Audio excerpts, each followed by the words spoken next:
Hello friends, welcome to Manjit classes. आज आप लोगों के सामने एक न्यू टॉपिक के साथ आए हैं। ठीक है, हम लोग आज बायोलॉजी के VBI ऑब्जेक्टिव क्वेश्चंस को देखने वाले हैं और उसका फुल एक्सप्लेनेशन करने वाले हैं। हम लोग पिछले वीडियो में हमने फिजिक्स का एक्सप्लेनेशन किया था। अगर वो वीडियो देखे होंगे तो आई होप वो बहुत पसंद आया होगा। उसी तरह से आज हम लोग बायोलॉजी का बहुत ही दमदार तरीका से, ठीक है, इसका एक्सप्लेनेशन करेंगे। ये मात्र यहाँ पर 3 क्वेश्चन दिया है, आप क्वेश्चन में ध्यान ना जाइए, मेरे एक्सप्लेनेशन को देखिएगा और समझ में आएगा तो जानते ही क्या करना है। थोड़ा लाइक किया कीजिए आप लोग, आया समझ में। आइए हम लोग बात करते हैं, ठीक है, VBI ऑब्जेक्टिव क्वेश्चंस का। ठीक है, पहला क्वेश्चन आता है बायोलॉजी का, ठीक है, पहले लेसन का है, ठीक है, जैव प्रक्रम और पोषण। ठीक है, बोलता है पहला क्वेश्चन, प्रकाश संश्लेषण एक है। पहला क्वेश्चन आता है कि प्रकाश संश्लेषण एक है। अब सबसे पहली बात आता है कि सर ये प्रकाश संश्लेषण होता क्या है। प्रकाश संश्लेषण के इंग्लिश में हम लोग बोलते हैं फोटोसिंथेसिस। क्या बोलते हैं? फोटोसिंथेसिस। याद रखिएगा, प्रकाश संश्लेषण के इंग्लिश में बोलते हैं हम लोग फोटोसिंथेसिस। अब सारी प्रकाश संश्लेषण प्रक्रिया होता क्या है? देखिए, वैसा प्रक्रिया, वैसी रासायनिक प्रक्रिया, ठीक है, जिसमें कोई हरे पेड़ पौधे सूर्य के प्रकाश की उपस्थिति में, ठीक है, सूर्य के प्रकाश की उपस्थिति में अपना भोजन बनाते हो, उसे हम कहते हैं प्रकाश संश्लेषण प्रक्रिया। ठीक है, अब सर, अब जब प्रकाश संश्लेषण प्रक्रिया होता है तो क्या क्या होता है, आइए हम पूरा समझते हैं प्रकाश संश्लेषण प्रक्रिया को। देखिए, प्रकाश संश्लेषण प्रक्रिया के लिए, प्रकाश संश्लेषण प्रक्रिया के लिए सबसे पहले सर इसको बात करते हैं। देखिए, ये पौधे में होने वाला एक बहुत ही महत्वपूर्ण प्रक्रिया है। अगर ये नहीं हो तो सर पेड़ पौधे अपना भोजन नहीं बना पाएंगे। ठीक है, इसी सहायता से हरे पेड़ पौधे अपना भोजन बनाते हैं। अब बताइए, आप लोग घर पर आप लोग खाना पीना बनाते होंगे, तो खाना पीना बनाने के लिए क्या क्या चाहिए? कुछ सामग्री चाहिए सर, तेल चाहिए सर, पानी चाहिए सर, आग चाहिए सर, लकड़ी चाहिए सर, ये सब बड़ी सर फैक्टर डिपेंड करता है। उसी तरह प्रकाश संश्लेषण की प्रक्रिया को करने के लिए पेड़ पौधे कुछ पदार्थ का उपयोग करते हैं, जिसको हम लोग प्रकाश संश्लेषण के घटक कहते हैं। ठीक है, कंपोजिशन कहते हैं। पहला आता है, याद रखिएगा, पहला आता है कार्बन डाइऑक्साइड। पहला कार्बन डाइऑक्साइड, दूसरा का आता है जल, तीसरा का आता है सूर्य के प्रकाश, और चौथा आता है क्लोरोफिल। अब आप लोग से पूछेगा कि प्रकाश संश्लेषण प्रक्रिया के लिए मुख्य कितने घटक होते हैं, तो 4 घटक होते हैं। ठीक है, पहला कार्बन डाइऑक्साइड, जल, दूसरा और तीसरा सूर्य का प्रकाश, तीसरा का चौथा क्लोरोफिल होता है। यहां पर लिख देते हैं सूर्य का प्रकाश, तीसरा।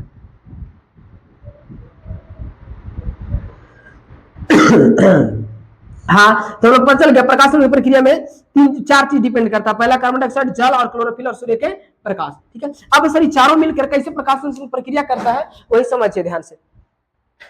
देखिए, होता क्या है कि प्रकाश संश्लेषण प्रक्रिया का हम रासायनिक समीकरण समझते हैं। इसमें देखिए होता क्या है कि 6CO2 प्लस 12H2O, सूर्य के प्रकाश की उपस्थिति में, इसको HNU बोलते हैं। HNU का मतलब होता है presentation of son of light. ठीक है, presentation of son of light. ठीक है, और क्लोरोफिल की उपस्थिति में, ठीक है, पेड़ पौधे अपना भोजन बनाते हैं, जिसका नाम है C6H12O6। इसको बोलते हैं हम लोग ग्लूकोज। क्या बोलते हैं? ग्लूकोज। ठीक, प्लस 6O2 प्लस 6H2O। ठीक, अब यहां से देखिए, प्रकाश संश्लेषण प्रक्रिया में होने वाला एक रासायनिक समीकरण है। पूछेगा इस रासायनिक समीकरण के फलस्वरूप कौन सा सर प्रोडक्ट बना है। ठीक है, याद रखिएगा, पूछेगा प्रकाश संश्लेषण प्रक्रिया में कौन प्रोडक्ट के रूप में बना है, याद रखिएगा ग्लूकोज। प्रोडक्ट के रूप में कौन बना है? ग्लूकोज। प्रोडक्ट को हिंदी में बोलते हैं उत्पाद। क्या बोलते हैं? उत्पाद। ठीक है, उत्पाद। ठीक है, प्रोडक्ट। तो पूछेगा प्रकाश संश्लेषण प्रक्रिया में उत्पाद के रूप में कौन बना है सर? ग्लूकोज। और उपोत्पाद, जिसको बाई प्रोडक्ट कहते हैं। क्या कहते हैं? By product. क्या कहते हैं? By product. तो प्रोडक्ट के बाद बनने वाले पदार्थ को क्या कहते हैं लोग? By product. यहाँ बाई प्रोडक्ट के रूप में कौन बनल है? ऑक्सीजन बनल है। कौन बनल है? ऑक्सीजन और जल। ऑक्सीजन और जल, याद रखिएगा। तो पूछेगा आपसे कि प्रकाश संश्लेषण प्रक्रिया में उत्पाद के रूप में कौन बनल है सर? ऑक्सीजन बनता है, मुख्य ऑक्सीजन रहता है, याद रखिएगा। और उत्पाद के रूप में ग्लूकोज और बाई प्रोडक्ट के रूप में यानी उपोत्पाद के रूप में कौन? ऑक्सीजन रहता है। तो यहाँ बोला है कि प्रकाश संश्लेषण एक कैसा प्रक्रिया है। अब देखिए यहाँ पर परवलयिक प्रक्रिया ई ना होगा, ठीक है, फोटोकेमिकल प्रक्रिया, हाँ सर यही तो होगा, क्योंकि फोटोकेमिकल प्रक्रिया यानी फोटोकेमिकल रिएक्शन क्या होता है सर, वैसी प्रक्रिया जिसमें कोई भी तत्व आपस में प्रक्रिया अभिक्रिया करे लेकिन presentation of son of light, या देखिए सूर्य के प्रकाश की उपस्थिति में अगर कोई प्रक्रिया होता है इसको हम लोग फोटोकेमिकल रिएक्शन कहते हैं। इसको क्या कहते हैं, फोटोकेमिकल रिएक्शन। तो बताओ बाबू लोग, ठीक है, आप लोग बताइए, ठीक है, कि क्या ये जो अभिक्रिया हुआ इस सूर्य के प्रकाश की उपस्थिति में नहीं हुआ? हाँ सर, सूर्य के प्रकाश की उपस्थिति में हुआ, इसलिए इसको क्या बोलेंगे, फोटोकेमिकल प्रक्रिया। आई होप समझ में आया होगा, क्लियर। आगे बोलता है पत्ती की सतह पर मौजूद छोटे छोटे छिद्रों को कहा जाता है। पत्ती की सतह पर मौजूद छोटे छोटे छिद्रों को क्या कहा जाता है? अब बात कर लेते हैं हम पत्ती की, ठीक है, आइए हम बात कर लेते हैं पत्ती की। अब जैसे ही पत्ती की बात करते हैं, पेड़ पौधा की पत्ती, तो पूछेगा कि प्रकाश संश्लेषण की प्रक्रिया पेड़ पौधा में कहाँ होता है? प्रकाश संश्लेषण की प्रक्रिया, संश्लेषण की प्रक्रिया पेड़ पौधे में कहाँ होता है? तो याद रखिएगा सर, पत्ती में। कहाँ? पत्ती में। पत्तियों में ही कहाँ? पत्तियों में भोजन बनता है। पेड़ पौधा का भोजन कहाँ बनता है सर? पत्तियों में भोजन बनता है। किसका? पेड़ पौधा का पत्तियों में भोजन बनता है। इसलिए इसे प्रकाश संश्लेषी अंग कहा गया है। प्रकाश संश्लेषी अंग कहा जाता है। VBI है, बोर्ड एग्जाम के लिए बहुत ज्यादा VBI है, पूछेगा, ठीक है, कि बताइए निम्न में कौन प्रकाश संश्लेषी अंग है? याद रखिएगा पत्ती। अब सर पत्ती के अंदर भी कहाँ भोजन बनता है? याद रखिएगा क्लोरोप्लास्ट, जिसको हिंदी में हरित लवक कहते हैं, उसमें बनता है। कहाँ बनता है? क्लोरोप्लास्ट में, जिसको हिंदी में पत्ती के एक अंदर जगह होता है जिसको क्या कहता है? क्लोरोप्लास्ट, ठीक, उसी में बनता है। कौन सर? तो भोजन बनता है। अब पूछेगा कि बताइए हरित लवक को इसको इंग्लिश में क्लोरोप्लास्ट कहते हैं, क्लोरोप्लास्ट कहते हैं, ठीक है। इसे क्या कहा जाता है? इसे प्रकाश संश्लेषी अंगक कहा जाता है। क्या कहा जाता है? इसे प्रकाश संश्लेषी अंगक कहा जाता है, अंगक कहा जाता। याद रखिएगा, पूछेगा कि प्रकाश संश्लेषी अंगक किसे कहा जाता है सर? हरित लवक को। प्रकाश संश्लेषी अंग किसे कहा जाता है सर? पत्ती को प्रकाश संश्लेषी अंग कहते हैं। क्लियर। अब आगे बात कर लेते हैं, ध्यान दीजिए। हाँ, तो बोलता है कि पत्तियों का सतह पर मौजूद छोटे छोटे छिद्रों को क्या कहा जाता है? अब आप लोग आप ही बताइए कि पत्ती की सतह पर छोटे छोटे छिद्र जो होता है उसको क्या कहते हैं सर? उसको रक्षक कोशिका कहते हैं, कि क्लोरोफिल कहते हैं, कि जालंतन कहते हैं, या स्टोमाटा कहते हैं? देखिए स्टोमाटा को हिंदी में कहते हैं लोग रंध्र। क्या कहते हैं? रंध्र कहते हैं, ठीक है। इसका सही आंसर क्या हो जाएगा? रंध्र। पत्तियों की सतह पर पाए जाने वाले छोटे छोटे छिद्र को क्या कहते हैं? रंध्र। The tiny holes present on the leaves that is called stomata. याद रखिएगा, the tiny holes present on the leaves that is called stomata, ठीक। अब सर रक्षक कोशिका क्या होता है? बात कर लेते हैं हम रक्षक कोशिका को, कि रक्षक कोशिका क्या होता है। ध्यान दीजिए, इसको इंग्लिश में गार्ड सेल बोलते हैं। रक्षक कोशिका के इंग्लिश में क्या बोलते हैं? गार्ड सेल बोलते हैं। ये होता क्या है कि देखिए, ये स्टोमाटा को खुलना एवं बंद करना, स्टोमाटा को खुलने एवं बंद करने में नियंत्रण करता है। कौन? पूछेगा स्टोमाटा को खोलने एवं बंद करने में नियंत्रण कौन करता है? तो याद रखिएगा रक्षक कोशिका करता है। कौन करता है? रक्षक कोशिका, गार्ड सेल करता है। सर कैसे? देखिएगा, मान लीजिए ये स्टोमाटा है, सपोज दैट स्टोमाटा है, टीनी होल्स है, ठीक है, और यहीं पे आपके रहेंगे रक्षक कोशिका। आपको रहते हैं रक्षक कोशिका, रुक जाइए दिखाते हैं लोग।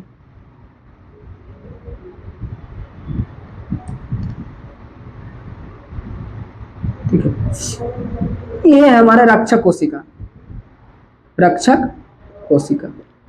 और जो बीच में छिद्र है, ठीक, इसी छिद्र को हम क्या बोलते हैं? इसी छिद्र को बोलते हैं हम लोग स्टोमाटा बोलते हैं, ठीक है। अब सर सवाल उठता है कि इन लोग का काम करता है, क्या काम करता है? देखिए होता क्या है कि जब गार्ड सेल में जल भर जाता है, वाटर भर जाता है, ठीक है, तो क्या होता है? स्टोमाटा खुल जाते हैं। पूछेगा कि स्टोमाटा कब खुलते हैं, यानी रंध्र कब खुलता है? तो रंध्र सर तब खुलता है जब रक्षक कोशिका में क्या भर जाते हैं? जल भर जाते हैं। अब जब वाष्पोत्सर्जन की प्रक्रिया होता है, ठीक है, तो उसमें से जल सब उड़ जाते हैं, जिसके कारण स्टोमाटा क्या हो जाता है? बंद हो जाता है। तो पूछेगा स्टोमाटा कब बंद होता है? जब रक्षक कोशिका से पानी निकल जाता है, यानी जल निकल जाता है। और जब रक्षक कोशिका में जल भर जाता है तो स्टोमाटा क्या रहते हैं? खुल जाते हैं। अब सवाल उठता है सर कि रंध्र और क्या करता है? तो याद रखिएगा, पेड़ पौधों में गैसों का आदान प्रदान, VBI बनता है बाबू, याद रखिएगा।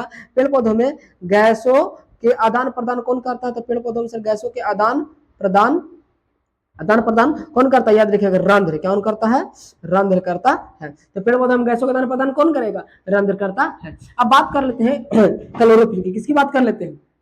क्लोरोफिल। अब पूछेगा कि क्लोरोफिल पाया कहाँ जाता है? तो पेड़ पौधे के पत्तियों में, ठीक है, क्लोरोप्लास्ट के अंदर, पेड़ पौधों के पत्तियों में क्लोरोप्लास्ट के अंदर, ठीक है, एक वर्णक पाया जाता है, एक पिगमेंट पाया जाता है, जिसके कारण, इसी कारण पेड़ पौधों के पत्तियों का रंग क्या होता है, हरा होता है। क्या होता है, हरा होता है। एक पिगमेंट पाया जाता है, ठीक है, वर्णक पाया जाता है, जिसको क्या कहते हैं, क्लोरोफिल कहते हैं। याद रखिए, पूछेगा पेड़ पौधे की पत्तियों का रंग हरा होता है क्यों, क्योंकि सर उसमें क्या पाया जाता है, क्लोरोफिल पाया जाता है, जो कि खुद हरा रंग का होता है। ये कहाँ पाया जाता है सर, क्लोरोप्लास्ट के अंदर, यानी हरित लवक के अंदर पाया जाता है। अब बात कर लेते हैं कि एक और क्वेश्चन आता है कि बताइए कि कि पत्तियों में कौन सा तत्व पाया जाता है, पत्तियों में कौन सा तत्व पाया जाता है, ठीक है, याद रखिएगा, मैग्नीशियम। कौन, मैग्नीशियम। एग्जाम में पूछा ही क्वेश्चन है, मैग्नीशियम।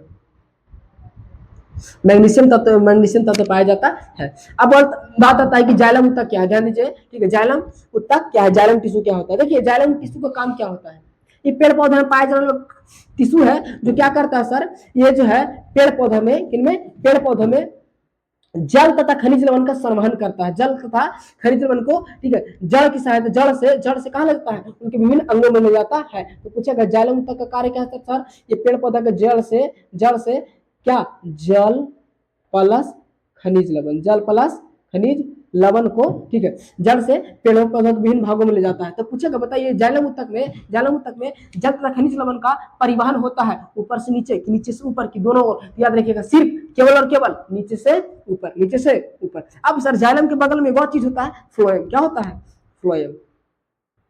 याद रखिएगा, कौन, फ्लोएम। सर फ्लोएम क्या करता है, देखिए, फ्लोएम का मुख्य कार्य है, ये इससे पेड़ पौधे में भोजन बन गया, तो भोजन बन के रखना तो ना पता, ये उसको चारों तरफ फैलाना भी है, ठीक है। तो देखिए, पेड़ पौधे में जब भोजन बन जाता है, तो जो भोजन बन जाता है उसी को परिवहन करता है।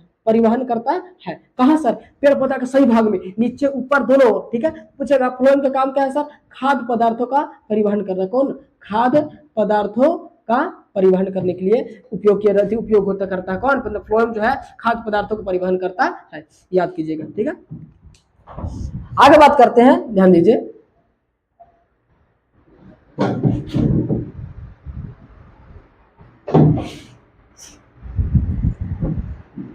अगर हम लोग बात करते हैं, अगला क्वेश्चन कहता है कि अपने स्वयं के भोजन को संश्लेषित करने में सक्षम जीवों को कहा जाता है। ध्यान दीजिए, बोलता है कि अपने स्वयं के भोजन को संश्लेषित करने में सक्षम जीवों को क्या कहा जाता है। वैसे जीव जो अपना भोजन स्वयं बना लेते हैं, उसको क्या कहते हैं सर, स्वपोषी कहते हैं। क्या कहते हैं, स्वपोषी, ठीक है। अब स्वपोषी क्या होता है, परपोषी क्या होता है, आइए बात करते हैं। सबसे पहले बात करते हैं पोषण की, जिसको इंग्लिश में न्यूट्रिशन कहते हैं। इंग्लिश में क्या कहते हैं, न्यूट्रिशन कहते हैं। इंग्लिश में न्यूट्रिशन कहते हैं, हिंदी में पोषण कहते हैं। अभी पोषण होता क्या है, बोलता है कि कोई भी जीव जंतु या पेड़ पौधे, ठीक है, अपने शरीर को विकास करने के लिए जिन भी पोषक तत्वों का है, देखिए, पोषण एक तरह की प्रक्रिया है, जिसमें कोई भी जीव जंतु, ठीक है, कोई भी जीव जंतु या पेड़ पौधे अपने शरीर को विकास करने के लिए जिन पोषक तत्वों का उपयोग करके, ठीक है, पोषक तत्वों का उपयोग करके अपने शरीर का विकास करते हैं, उन्हीं को हम क्या बोलते हैं, पोषण कहते हैं। सर पोषण क्या है, वैसा प्रक्रिया जिसमें कोई जीव जंतु पोषक तत्वों को ग्रहण कर अपने शरीर को विकास करता है, ठीक है, उसे क्या कहते हैं, पोषण कहते हैं। अब बात कर लेते हैं कि पोषक तत्व क्या होता है सर। तो वैसे पोषक तत्व बड़ी बड़ी है, लेकिन मुख्य याद रखिएगा, जैसे प्रोटीन, कार्बोहाइड्रेट,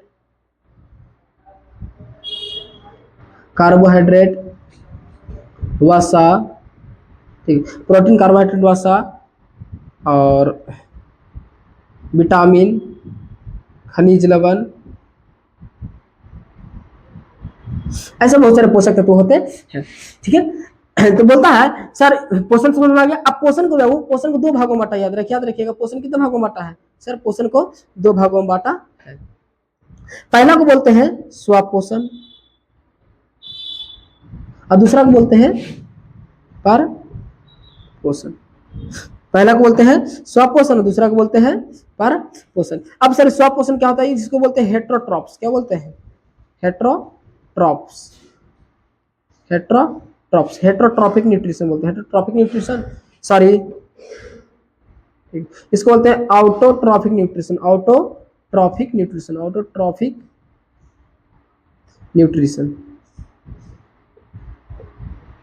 बोलते हैं हेट्रोट्रॉफिक न्यूट्रिशन। अब इसमें क्या होता है, स्वपोषण में क्या होता है कि देखिए कोई भी जंतु अपना भोजन स्वयं बना ले, किसी अन्य जीव पर निर्भर ना रहे, ठीक है, नाम है स्वपोषण। स्वपोषण वैसा प्रक्रिया जिसमें कोई जीव जंतु अपना भोजन स्वयं बनाए, अपना पोषण स्वयं करे, किसी दूसरे पर निर्भर ना करे, ठीक है, तो उसको क्या कहते हैं सर, स्वपोषण कहते हैं। क्या कहते हैं, स्वपोषण। और जो जीव जंतु, ध्यान दीजिएगा, जो जीव जंतु इस प्रक्रिया द्वारा अपना शरीर को पोषण करता है, उस जीव जंतु को हम लोग कहते हैं स्वपोषी। क्या कहते हैं, स्वपोषी कहते हैं। और वैसा पोषण की वैसा प्रक्रिया जिसमें कोई जीव जंतु अपना भोजन स्वयं ना बनाकर दूसरे पर आश्रित रहेगा, ठीक है, उसको हम क्या कहते हैं, परपोषण कहते हैं। और जो जीव जंतु इस विधि द्वारा अपना भोजन यानी अपना पोषण करता है, उसको हम क्या कहते हैं, उसको कहते हैं परपोषी। क्या कहते हैं, परपोषी, जिसको हम विषम पोषी के नाम से भी जानते हैं, जिसको इंग्लिश में क्या कहते हैं, हेटेरोट्रॉफिक न्यूट्रिशन कहते हैं। अब बात आता है सर कि स्वपोषी के उदाहरण निकालो। स्वपोषण कौन कौन से जीव जंतु करते हैं, जिससे पेड़ पौधा का नाम सुने हैं, ठीक है, पेड़ पौधा का नाम सुने होंगे, ठीक है, ये स्वपोषण करते हैं। और परपोषण का नाम सुने होंगे, तो परपोषण में कौन, जिसे हम लोग मनुष्य खुद जो है, ठीक है, परपोषण करते हैं। कौन, मनुष्य। ऐसे बहुत सारे जीव हैं जो कि मैमल्स हो गए, उभयचर हो गए, जो कि दूसरे जीवों पर निर्भर रहते हैं। अब आगे बात करता है कि सारे मृत जीव पोषण क्या होता है। देखिए परपोषण को मुख्य 3 भागों में बांटा गया। परपोषण को मुख्य कितने भागों में बांटा गया है, 3 भागों में। यहाँ पे लिख देते हैं कि परपोषण तो मुख्य 3 भाग है। पहला है परजीवी पोषण, पहला है परजीवी पोषण, दूसरा का है मृतजीवी पोषण, और तीसरा है प्राणी संपोषण,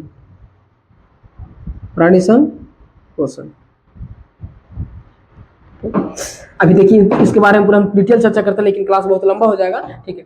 बस अभी इतना समझिए कि परपोषण कितने प्रकार के होते हैं, 3 तरह के होते हैं, ठीक है, परजीवी पोषण, मृतजीवी पोषण और प्राणी संपोषण, ठीक है। परजीवी पोषण क्या होता है, मृतजीवी पोषण क्या होता है, उसके बारे में डिटेल जानेंगे, लेकिन ऑप्शन मृतजीवी पोषण इसके बारे में बताते हैं। पूछेगा कि मशरूम यानी हम बोलते हैं गोबर छत्ता के नाम सुने हो आप लोग, गोबर छत्ता के नाम सुने होंगे। गोबर छत्ता किसका उदाहरण नहीं याद रखेगा, ये VVI क्वेश्चन है, ठीक है, इसका खाली याद रखिएगा, बाकी इसका डिटेल हम अगले क्लास में कर देंगे, ठीक है। अभी इतना याद रखिए कि मृतजीवी पोषण के उदाहरण कौन होते हैं सर, गोबर छत्ता होता है। कौन, गोबर छत्ता। अब परजीवी के ऑप्शन दे दिया, तो परजीवी की बात कर रहे हैं, तो पूछेगा कि परजीवी कौन से पौधे परजीवी होते हैं, याद रखिएगा। अमरबेल का नाम सुने हम लोग, अमरबेल, जिसको कसकूटा भी कहा जाता है, कसकूटा भी कहते हैं। अमरबेल एक तरह के, ठीक है, परजीवी पौधे होते हैं, जो कि किसी पेड़ पौधे में जम के उसी से भोजन प्राप्त करते हैं। कौन, अमरबेल। तो आई होप ये पूरा आप लोग को वीडियो समझ में आया होगा, ठीक है, और समझ में आया होगा और वीडियो पसंद आया होगा तो प्लीज लाइक शेयर सब्सक्राइब जरूर कीजिएगा, ठीक है। आज के लिए इतना ही, मिलते हैं अगले क्लास में, धन्यवाद।